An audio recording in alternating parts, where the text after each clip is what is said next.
So it's been over 2 months since I last posted on this channel, and that's because I've been kind of busy. I've been studying for this little exam called the CFA Level 3. Some of y'all may have heard me talk about it in the past. Hey guys, I have genuinely missed this and I'm really looking forward to connecting with all of y'all over the next few months.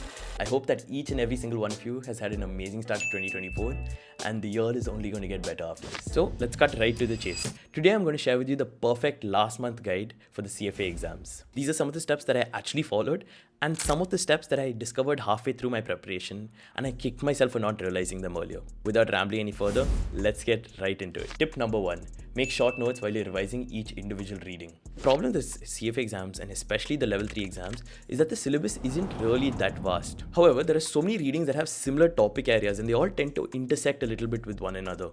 But the problem is the finer points in each of these topic areas are different and it's very easy to mix each and every single reading up. There's a chapter called Portfolio Management for Institutional Investors. And that chapter starts off by talking about how institutional investors are different from individuals and how you're supposed to build an IPS for institutional investors. It would also help if you, at the back of your mind, were able to tell the difference between what an IPS for an institution looks like from an individual.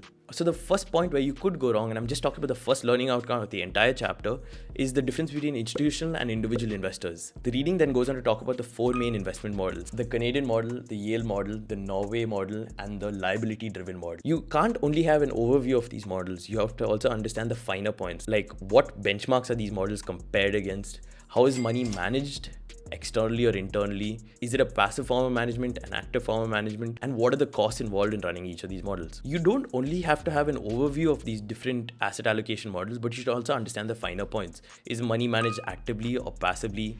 Is it an expensive model or a cheaper model to develop? The reading then moves on to talk about the different types of institutional investors. You have your banks, you have your insurers, you have your endowments, you have your sovereign wealth funds, you have your pension funds, and then you finally have your private endowments. Not only do you have to know that, you have to understand who the stakeholders are in each of these institutions, what are their liquidity constraints, what kind of external constraints might they face, what are their liabilities, and what is their investment horizon. If you don't understand and have these different topic areas at your fingertips, then in the middle of the exam, you'll spend time thinking about these answers. There is no doubt about it. You will run out of time. Therefore, it's very important to make short form handwritten notes, which you can keep revising. Otherwise, it's very easy to get confused. Tip number 2, and I think I've talked about it quite a few times in a lot of my previous videos, but you have to solve a whole lot of mocks when you're approaching the CFA exam. When it comes to solving mocks for my CFA exams, I have a very stress-free approach. I keep them untimed and I ensure that I have an entire day to finish a full mock. So I'd probably start attempting the mock around 7 in the morning, and generally speaking, I finish it by 12 or 1 in the afternoon. While I'm attempting the mock, there are several questions where I'll just be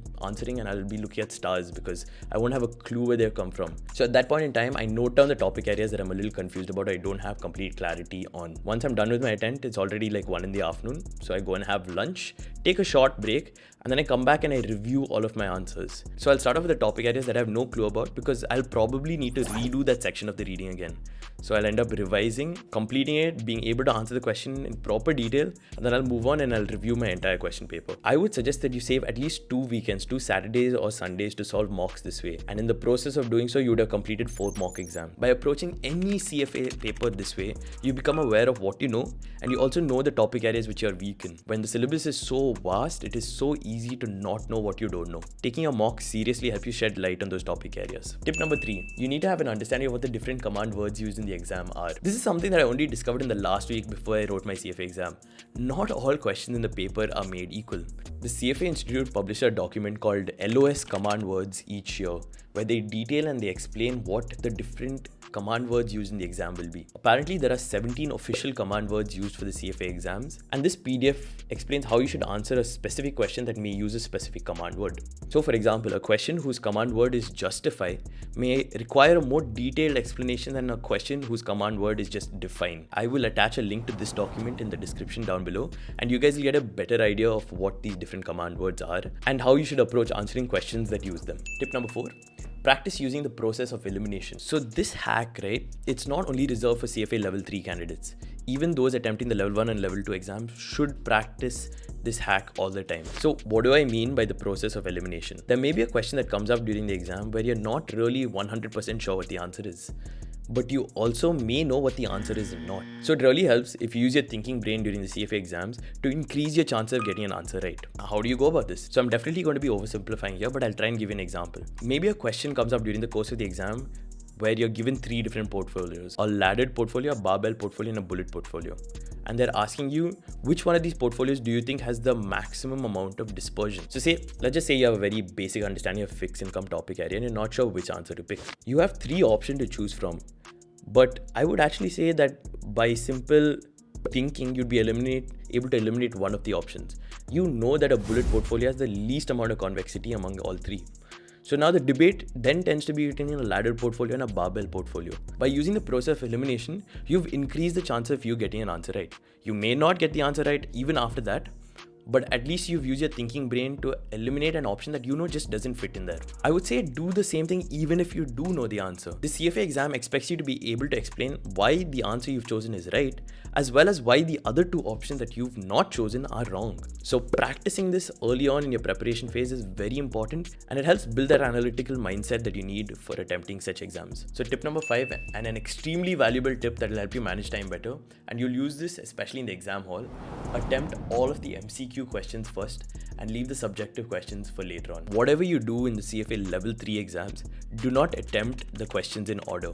Because if you go and attempt them in order, there's a very, very high probability that you get stuck on a particular subjective question that eats up all of your time, and you may run out of time at the end of the exam. If you run out of time and you leave an MCQ question left behind, it's like free food, you know?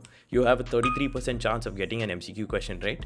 And no matter what, even if you don't know the answer, just attempting would give you a 33% chance of getting that answer right. For the CFA level 3 exam, in session A and session B, make sure that you attempt all of the MCQ questions first and then move on to the subjective written answers. Manage your time effectively, because for the level 3 exam, you only have 2 hours and 12 minutes, which means that you have 12 minutes to answer each question set. Just because you attempt and finish your MCQ questions fast doesn't mean that you've saved any time, because the subjective questions do require more than 12 minutes each. I've noticed that every single time I've given a mock exam. Do not take time management lightly, especially for the level 3 exams, because that's where a lot of candidates get hung up. And there you have it, the 5 tips on how you should tackle the last month before attempting your CFA exams, especially your CFA level 3 exams. I really hope that you enjoyed this week's video, because I have just come out of the exam hall and I feel like I'm still somewhat in the exam mode. So like a lot of these thoughts and these feelings are still very fresh. Being fresh out of the CFA exams has given me this newfound motivation to be more consistent this year. And I'm going to make my first ever promise to you guys in Filter Coffee Finance. You will get a new video every Wednesday, and I want you guys to hold me accountable if I don't do it. As always, like and subscribe if you enjoy seeing this face. And until we meet again, this is Filter Coffee Finance signing off.